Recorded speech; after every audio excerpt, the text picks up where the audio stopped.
Bonjour à tous. Allez, me revoici pour mettre, l'accent sur un point qui a été, abordé hier soir, durant le direct, sur la sexualité avec David Mandin. Heu, Ça a été abordé à partir d'un commentaire, d'une question d'une personne, qui a vécu une relation avec, dans la matière, avec un être, qui, d'après elle, se disait éveillé, était un archange terrestre et voilà et qui l'a déçue. Voilà, je reviens pas sur la relation, sur ce qui s'est passé, je n'en sais rien précisément, j'ai aucun jugement à porter là-dessus.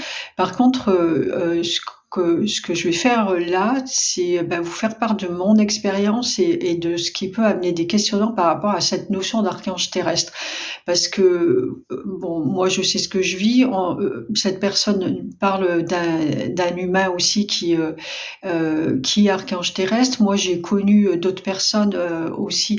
Alors quelqu'un personnellement à qui on a aussi dit qu'il était un archange et puis on a entendu d'autres sur des réseaux. Heu, Ça, c'est arrivé que des gens et puis il y en a qui me posent la question à l'occasion et puis du coup, je suis bien persuadée qu'il y en a beaucoup qui se posent la question aussi: «Pourquoi moi je mets, archange Michael, archange Mahalia? Pourquoi archange, en fait?» Et donc je vais apporter la réponse, ma réponse à moi en tout cas de ma propre expérience et les déductions que j'en ai faites. Donc ça fait donc 8 ans que je suis, avec les archanges. 2015, je pense que c'était en 2000, je sais, c'est peut-être 2016 ou 2017. Après, il se passe tellement de choses que j'ai plus vraiment la notion. J'avais un endroit où c'était marqué, pareil que pas mal de choses, ça a tout brûlé, donc j'ai plus les dates et en fait, un jour, lors d'une méditation, d'un travail qu'on faisait, dans l'énergie avec Michael, on m'a, il y avait l'ange Nathanaël, donc qui est l'ange qui m'a accompagnée jusqu'aux archanges. Nathanaël, Michael et m'ont amené devant Dieu et qui m'a, sacré, archange. Je me souviens on m'avait donné, une cape bleu nuit et heu et heu, un sceptre et en fait, si mes souvenirs sont justes, il y avait, c'était une main tendue et il me semble me souvenir qu'il y avait un cœur dedans, en fait. Le sceptre, il donnait de l'amour. Et voilà, ça a été une cérémonie qui a été faite, entre nous. Je me souviens qu'il m'avait fait traverser des portes et on était arrivés devant Dieu et il y avait eu, cette, consécration. Comme tout ce que j'ai toujours vécu, je l'ai pas cherché. J'ai, aucune idée que ça pouvait être, possible. Hem Et puis, je l'ai pas partagé non plus. Après voilà, pour moi, c'est OK, on a fait ça, c'est bien, je m'en rappelle, je l'ai marqué aussi parce que c'était important, mais j'en ai jamais rien fait, en fait. Je voyais vraiment pas ce que j'allais faire de ça, d'autant que c'est déjà suffisamment difficile, d'exposer, ma relation avec Michael comme on m'a demandé à chaque fois de le faire, hein. Ça a jamais été moi, hein. Je l'explique dans mon livre aussi, ça a jamais été de mon ressort, hein. Moi, ils m'ont tanné pendant longtemps pour que mon nom apparaisse sur la page Facebook qu'on avait créée ensemble. C'est pas, ça a jamais été mon truc de m'exposer comme ça. Donc c'est quand je le fais, c'est qu'on me demande de le faire. Là, je l'ai pas partagé, comme d'autres informations. Je les prends, OK, d'accord. Pour moi, là, à ce moment-là, j'ai j'ai une conscience, on va dire, toute relative de l'importance ou du cadeau qu'on me fait. Si je vois bien que c'est un cadeau énorme, bien sûr, et puis ça se fait avec, il y a tellement d'amour et au moment où on le fait, c'est juste magnifique. J'ai cette conscience-là. Mais bon, après, je ne sais pas ce que je fais avec ça. Je le mets de côté, on va dire. C'est là, voilà. Moi, je le sais, c'est là, mais j'en fais rien et je le partage pas. Et je crois que c'est 2 ans plus tard, oui, j'ai mis 2 ans avant de le partager, où j'ai commencé à le dire. peut-être en privé à des personnes, je ne sais plus vraiment, c'est pareil mais en tout cas, voilà, j'ai commencé à le dire et parce qu'on m'a demandé de le dire aussi, hein, quand ça se fait, même quand c'est avec une personne unique ou c'est qu'à ce moment-là, on me demande de le dire et que ça va apporter quelque chose à l'échange. Donc je l'ai fait publiquement aussi et jusqu'au moment où on m'a demandé, oui, de l'afficher avec même maintenant, il y a des moments où j'ai eu, sur ma page Facebook, c'est affiché Archange Michael, Archange Mahalia. Il y a des moments où j'ai voulu l'enlever parce que, parce que j'ai pas envie d'avoir cette étiquette-là. Moi, je suis moi, hem,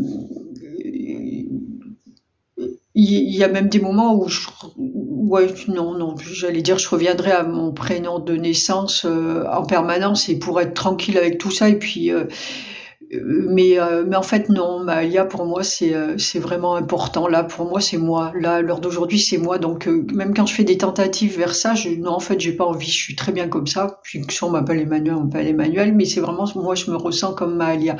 Donc ça, non. Le fait que ce soit marqué archange à archange, oui, j'ai essayé de l'enlever, puis à chaque fois ça revient.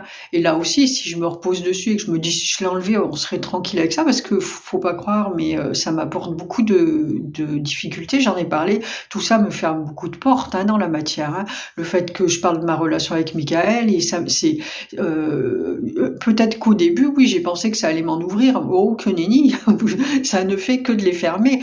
Les gens ne sont pas vraiment prêts encore, pas tous, à entendre tout ça. Et, euh, et voilà, et là pour l'archange, c'est pareil. Mais non, je sais que c'est pas le moment encore. Un jour, ça se fera. Pour l'instant, non, c'est pas le moment. Parce que ça me fait travailler moi, puis ça fait travailler les autres aussi. Ça plante des graines, ça fait s'interroger. Donc voilà comment ça s'est passé et voilà moi où j'en suis avec ça. Par contre, ce que j'ai bien compris, moi, quand je vous parle de travailler sur moi, c'est que, voilà, archange terrestre, oui, ange terrestre, tout ce que vous voulez, mais, en fait, tu n'es pas une étiquette que tu te mets sur le dos, en fait. Tu es, ce que tu transmets dans la matière. Tu es ce que tu es vraiment profondément à l'intérieur de toi et ce que tu es profondément à l'intérieur de toi, ça rejaillit dans la matière. Il y a même pas une volonté de le faire, c'est que c'est comme ça. Tu es toi et tu te balades avec ton tout et hem et voilà et tu le partages avec les autres, autant dans tes mots, dans tes pensées, dans tes actes, mais aussi dans ton énergie, tout simplement. Et si tu n'as d'archange que l'étiquette, ça fait de toi un bien piètre archange, en fait. Et oui, on te donne à un moment, moi je le pense comme ça, on te donne cet outil, cette possibilité, heu, cette puissance aussi qui est là, qui est latente en toi, mais qui est latente et qu'il va falloir réveiller et c'est pas une fin en soi, c'est un début, juste un début en fait et soit si tu le prends comme une fin en soi, peut-être même tu vas t'en aller dans des désordres égotiques et te perdre et puis perdre les gens qui vont se laisser, éblouir par le titre et ne vont pas aller chercher plus loin. Et soit tu le prends, c'est toujours pareil, on est à chaque instant de notre vie, qui qu'on soit, même les archanges de lumière là-haut, enfin tout en haut, on va dire, je rigole quand je dis ça, mais voilà, avec les plus grandes consciences, sont perpétuellement, en phase de choix et sont comme nous tous, on est tous en train de grandir. Donc là, c'est ton choix, soit tu t'en tiens au titre, soit tu le prends comme une ouverture et une possibilité de grandir encore plus et de transmettre toujours plus d'amour. Là, c'est un choix aussi et il y a jamais d'acquis, en fait. Donc voilà, moi, comment je vois, cette étiquette d'archange comme, un outil, comme tous les autres outils, un outil qui nous est donné Et toujours pareil, ce que je dis à chaque fois, c'est soit on te donne un marteau d'excellente qualité, bah, soit tu t'en sers pour construire une magnifique maison, soit tu t'en sers pour faire un bon trou dans la tête de ton voisin que tu peux pas supporter. Voilà, c'est ton choix. T'en fais ce que tu veux. Il sera efficace d'une façon ou d'une autre. Mais voilà, efficace d'une façon ou d'une autre. Parce que c'est un très bon outil. Donc tu peux faire beaucoup de mal et tu peux faire beaucoup de bien. Tout ça, c'est ton choix. L'outil, la puissance d'un archange, c'est un excellent outil. Il y a des archanges, il y a eu des archanges déchus et puis il y a des archanges pas déchus. J'aime pas ça aussi parce que c'est pareil, c'est les caler dans